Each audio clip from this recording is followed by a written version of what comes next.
Desejar uma boa tarde para cada um de vocês, saudar os companheiros da mesa, saudar o nosso delegado, que aqui apresenta a nossa Estrapol. A Comissão de Direitos Humanos já tinha anteriormente feito essa discussão, inclusive com a delegação do Canadá, e nós temos muita alegria de saber que o Brasil será o quinto país a estabelecer um centro integrado com denúncias unificadas, inclusive, para o combate à exploração sexual de criança e adolescente on e offline.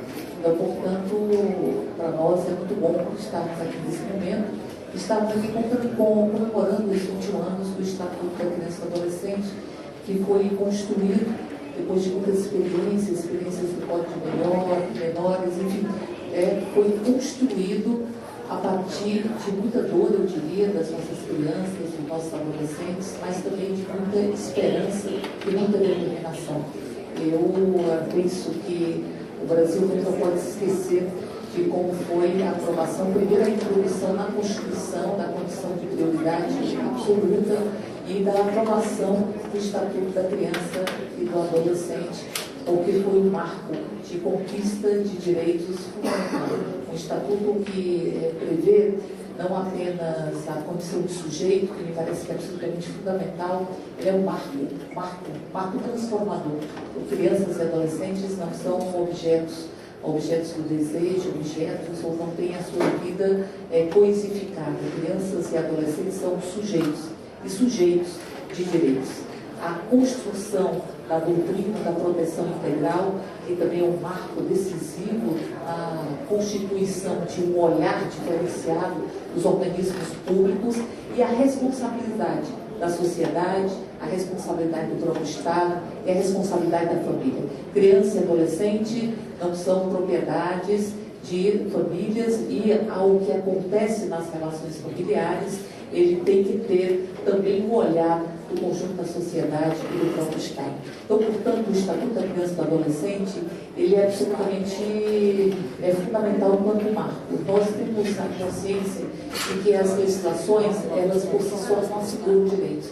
Elas são, primeiro, signos e pontuam construções coletivas, amadurecimentos coletivos, construções feitas com os fios da dor e da esperança.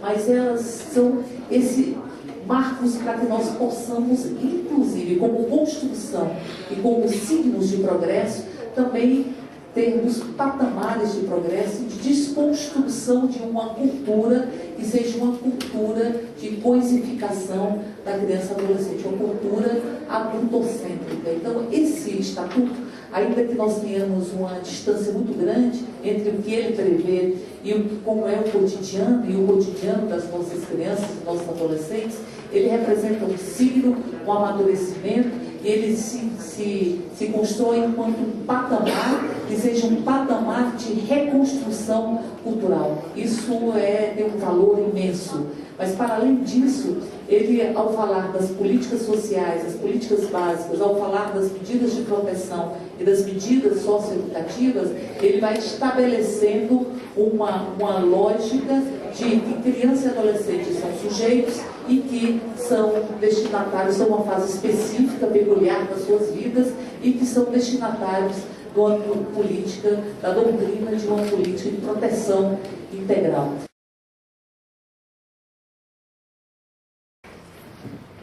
Desejando uma boa noite para cada um e cada um de vocês, faço uma saudação muito especial à mesa, que eu faço na figura da nossa ministra, Maria do Rosário, e do nosso querido Jair Meneghel. Acho que é um momento muito simbólico que nós estamos vivenciando no dia de hoje, ou seja, a discussão no meio empresarial do Estatuto da Criança e do Adolescente. E nesse sentido que começo fazendo uma homenagem muito especial a todos que teceram o ECA, a todos e todas que construíram esse instrumento, esse marco legal que nos possibilita encarar criança e adolescente como sujeitos e sujeitos de direitos. Esses que teceram com os fios da dor, muitas vezes, com os fios do abandono, com os fios da lógica, ou seja, com os fios da esperança acima de qualquer coisa, de que poderíamos construir uma sociedade onde criança não fosse coisificada, mas que criança fosse encarada na lógica da doutrina integral e fosse considerada prioridade absoluta do Estado, da sociedade e da família. Portanto, esse marco legal do Estatuto da Criança e Adolescente é fruto da luta de várias pessoas que construíram e transformaram em realidade o Estatuto. E quero saudar também aqueles que se apossam do Estatuto, se apropriam do Estatuto, como o SESI, com o projeto Vira Vida, e tantos outros militantes e tantos outros organismos se apropriam do Estatuto e fazem dele um instrumento de construção de uma sociedade onde nós possamos fazer com que cada criança não deixe de ser criança antes do tempo, fazer com que cada adolescente não abandone a adolescência na sua magia em função de tantas desigualdades e de tantas violações. Por isso digo que a maior conquista do Estatuto é o próprio Estatuto. É o próprio Estatuto. Porque enfrenta uma cultura, porque invade casas com os ares da luta de proteção de crianças e adolescentes. E discutimos no Congresso Nacional, na frente, a necessidade de estarmos desenvolvendo um mecanismo para que possamos assegurar o protagonismo infanto-juvenil. É preciso que toda a lógica de democracia, de compartilhar a elaboração de políticas, de fiscalizar as políticas, tenha um recorte de criança e de adolescente. Não é possível mais pensar conselhos de formulação de políticas, pensar conselhos de fiscalização de políticas, sem que tenhamos a voz e a ação de crianças e adolescentes. Isso é ser sujeito. Por isso digo, o Estatuto da Criança e Adolescente, que tem servido de referência para vários países na América, que tem servido de referência para várias legislações emancipatórias e libertárias, é uma conquista desse povo.